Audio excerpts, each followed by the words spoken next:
এই জন্য ব্যথা নিয়ে বলতেছি, আসেন আজকে আলেম ওলামাদের সাথে সম্পর্ক জড়ি, আল্লাহওয়ালাদের সাথে, মসজিদ মাদ্রাসার সাথে সম্পর্ক জড়ি।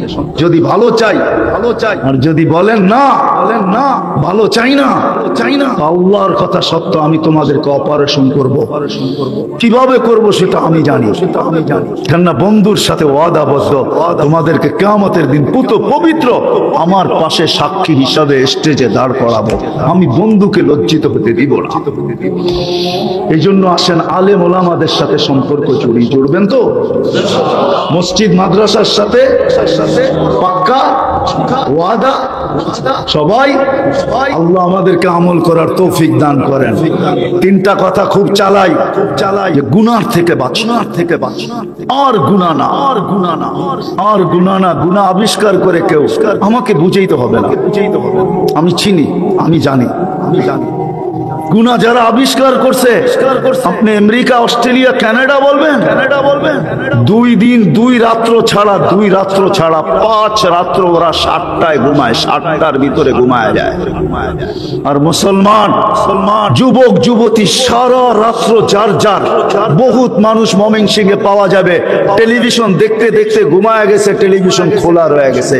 সকালে উঠা নিজের জিহ্বায় নিজে কামড় দিছে আর বলছে বেশি হিট হয়ে যদি আগুন লেগে যেত, কেননা দীর্ঘক্ষণ চললে তো টেলিভিশনও হিট হয়ে যায়, ঠিক না? হ্যাঁ, যুবক বহুত আছে নেট দেখতে দেখতে মোবাইল খোলা থুইয়া ঘুমায় গেছে, সকালে উঠা দেখতেছে এমবি সব সাফা, মোবাইলের চার্জও শেষ। আর ওরা 7টার সময় ঘুমায়, 5 রাত্র, 7টায় ঘুমায়, 4টায় ওঠে, শুধু 2 রাত্র তাফালিং করে। আর আমরা 65 রাত্র তাফালিং বোঝেন? তাফালিং বোঝেন? ঢাকায়া শব্দ বোঝেন? তাফালিং সারা রাত্র 65 রাত্র করে। এখন গ্রামের মানুষ হাসে আর বলে 1টার আগে ঘুমাসে। আগে গ্রাম দেখতাম ছোটবেলা, সন্ধ্যা হইতে দেরি, আশার নামাজ পড়তে দেরি, পুরা গ্রাম মনে হয় সব ঘুমের কোলে ঢোলা পড়তে দেরি হতো না। এখন গ্রামের মানুষও প্রায় 1টার আগে ঘুমাসে নাকি? গ্রামও নেট চলে গেছে, ঠিক না? হ্যাঁ, গ্রামের বাড়ি তো ওয়াইফাই চলে গেছে, ঠিক না? 24টা 365 দিন ঘুম ছাড়া কাটায়। আল্লাহ মেহেরবানি করছেন, এখনো কম রুগ্ন বানাইছেন আমাদেরকে। কারো পোয়া 12, কারো সর্বনাশ, কারো পৌষ মাস, ঠিক না? বললে তো আবার বিরুদ্ধে চলে যায় কিনা জানি না, ঠিক না? ছোট একটা শহর ময়মনসিংহ, মানুষ আসতে বেশি ক্লিনিক, ঠিক না? কি সব দিই তো চলে না? আপনার সর্বনাশ, তাদের পৌষ মাস, ঠিক না? কেন অসুস্থ হইতেছে? এই জন্যই তো অসুস্থ। আরবিতে একটা প্রবাদ বাক্য আছে, নাম বদরি কুম বদরি আনতা তাবিবু নফসিকা ওয়ালা তাদরি। এসব পর তাড়াতাড়ি ঘুমায় যা, সকালে তাড়াতাড়ি উঠ। যত তাড়াতাড়ি ঘুমাবি, যত তাড়াতাড়ি উঠবি, সকালবেলা তুই তোর ডাক্তার, তুই জানোস না যে তোর ডাক্তার তুই। নাম বদরি কুম বদরি আনতা তাবিবু নফসিকা ওয়ালা তাদরি। আরব প্রবাদ বাক্য, আরবরাও এখন এটা মানে না, অথচ এটাই ছিল সুবহ কি হাওয়া লাখ রুপিয়া কি দাওয়া। সব ঘরের থেকে ফজরের আগে উঠবে, হায় হায় হায়, আর মসজিদের দিকে দৌড়াবে। সকালের বাতাস নাসিমুস সাবা, এটা জান্নাত থেকে আসে, জান্নাত থেকে। বুখারীতে আছে জান্নাত থেকে আসে। এটা 4 গায়ে লাগে, সুস্থতা দেয়, সুস্থতা। মর্নিং ওয়ার্ক ওই বাতাস না, মসজিদের দিকে যে আসতে থাকে ওর গায়ে যে বাতাস লাগতে থাকে, এটা নাসিমে সাবা, এটা জান্নাত থেকে আসে। মুসলমানকে দিছিলেন এই দায়িত্ব, আর মুসলমান ঘুমায় সবচেয়ে দেরি। কোন দেশ তো দেখলাম না, কাফের দেশ তো দেখলাম। আফ্রিকার দেশগুলাতে সন্ধ্যার পরে রাস্তাঘাট সব ফাঁকা হয়ে যায়, শুধু 2 ধরনের দোকান খোলা থাকে, খাওয়ার দোকান, ওষুধের দোকান। আসর হইতে দেরি কোনো দোকান বন্ধ হইতে দেরি হয় না, সন্ধ্যা হইতে দেরি পুরো রোড ঘাট ফাঁকা। যেখানে দিনের বেলা 3 ঘন্টা লাগবে ওইখানে 30 মিনিটে যাবেন রাত্রে, এরকম ফাঁকা, এরকম ফাঁকা। পুরো তো খ্রিস্টান, আর আমরা নবীর তরিকা এটাই ছিল। আজকে নবীর তরিকা আমাদের কাছে দীক্ষিত আর ঘৃণিত আর অবহেলিত আর লাঞ্ছিত আর বঞ্চিত আর ঘৃণিত, সবচেয়ে নিকৃষ্ট নবীর তরিকা। আর আপনি হাত তুলে দোয়া করতেছেন সাহায্যের, আকাশ থেকে যেন পাথর পড়ে না, এটার জন্য শুকরিয়া আদায় করেন। পাথর পড়া উচিত আমাদের উপরে, বৃষ্টির পাথর, পাথরের বৃষ্টি হওয়া উচিত। আসেন মসজিদের সাথে সম্পর্ক জোড়েন, মাদ্রাসার সাথে জোড়েন, হক্কানি আলেম আল্লাহ ওয়ালাদের পিছে থাকেন, আঙ্গুল উঠায়েন না। চলবেন তো ইনশাআল্লাহ? নামাজ কোনদিন আর 3টা জিনিসের প্রচার চালান, গুনাহ করব না, সারাদিন ইস্তেগফার করেন, তারপরে দোয়া করেন, দেখেন কালার হয় কি হয় না। সাহায্য আসে কি আসে নাইলে রমজান মাসে সেরেমের ভিতরে যে কান্না হয়, 1 থেকে 1.5 কোটি মানুষ, 2 হেরেমে 5 থেকে 7 কোটি মানুষ। জিজ্ঞাসা করেন মৌলানাকে, 5 থেকে 7 কোটি মানুষ 27 তারিখে যে কান্নার রোল হয়, হেরেমে বৈশা খতমে কোরআনের উপরে যে কান্না আর কুনুতে নাজেলার উপরে যে কান্না, এতদিনে আকাশ জমিনে চলে আসার কথা ছিল। দেখছেন কোনদিন টেলিভিশনে লাইভে কি কান্না? ইমাম কাঁদে, মুয়াজ্জিন কাঁদে, মুসল্লি সব কাঁদে, নারী কাঁদে, পুরুষ কাঁদে, পুরা 2 শহর কাঁদতে থাকে।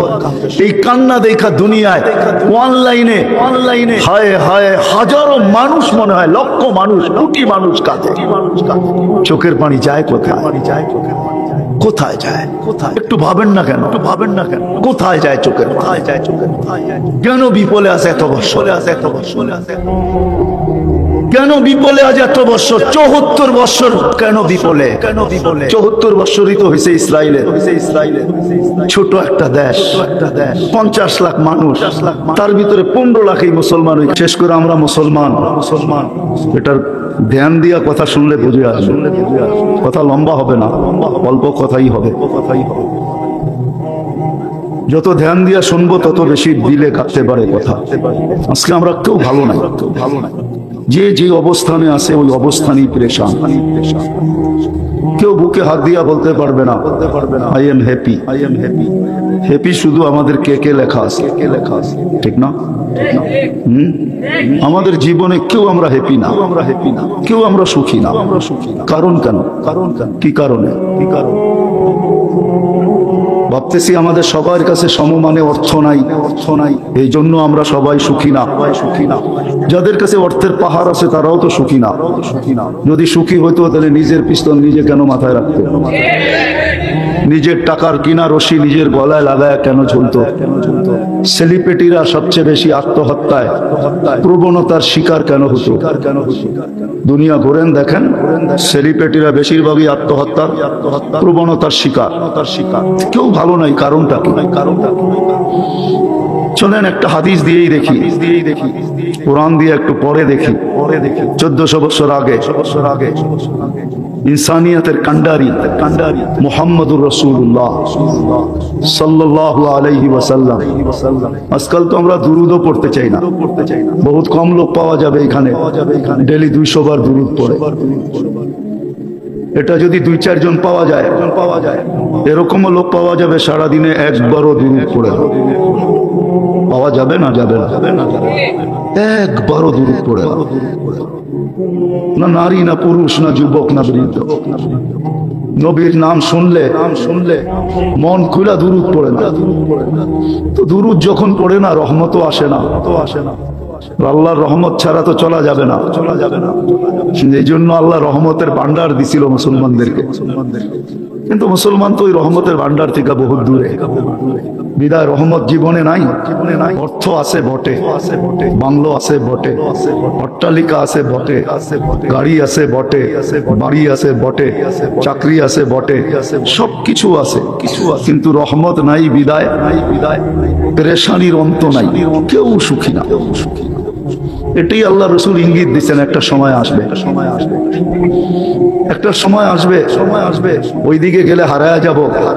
ইব্রাহিম ইবনে আদহাম রহমতুল্লাহ আলাইহিকে জিজ্ঞাসা করছিলেন, আজকে মুসলমানের কান্না চতুর্দিকে, চোখের পানির অভাব নাই, পানির থেকে রক্ত বেশি ঝরতেছে। যেখানে চোখের পানি যথেষ্ট ছিল ওইখানে রক্ত পর্যন্ত ঝরতেছে, তারপরও মনে হয় কান্না বা দোয়া বা আর্তনাদ মাথার উপরে ওঠে না। ইব্রাহিম ইবনে আদহামকেও জিজ্ঞাসা করছিল বসরার মানুষ যে আমাদের দোয়া মাথার উপরে ওঠে না কেন?